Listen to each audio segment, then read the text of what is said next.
The images from the Saturna crash scene are particularly unsettling for people who use a seaplane on a regular basis. The fact is, seaplanes are the primary form of transportation for much of the West Coast.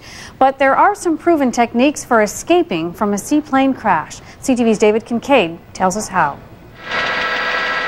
It will be months before the Transportation Safety Board will be able to say what caused Sunday's fatal seaplane crash. What is known is that one of the survivors, the pilot, recently took underwater evacuation training. People who have gone through our course and been in this type of accident, they say they started to panic, but because through the training, it's reduced the panic and allowed them to react appropriately. I'll count to 3 and allow you some time to take a deep breath. Over the years, John Heiler has trained thousands of people to survive a plane crash landing in the water and then starting to sink.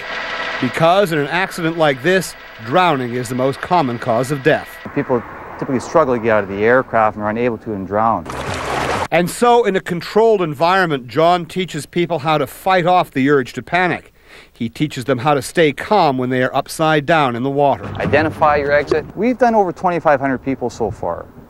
And out of that 2,500 people, we've actually had 4 people who have taken our course, go through an actual underwater egress and survive. And a real one? Works. Yeah, a real one.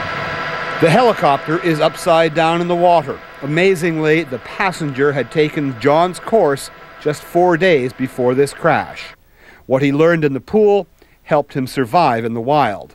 People who spend a lot of time in small aircraft make up the majority of John's clientele, but he also has advice for people who only travel by float plane occasionally. One of the things I always like to tell people is the first thing they should do when they get into an aircraft is figure out how they're going to get out. Sooner or later, they're going to have to get out. They may have to get out under very demanding conditions.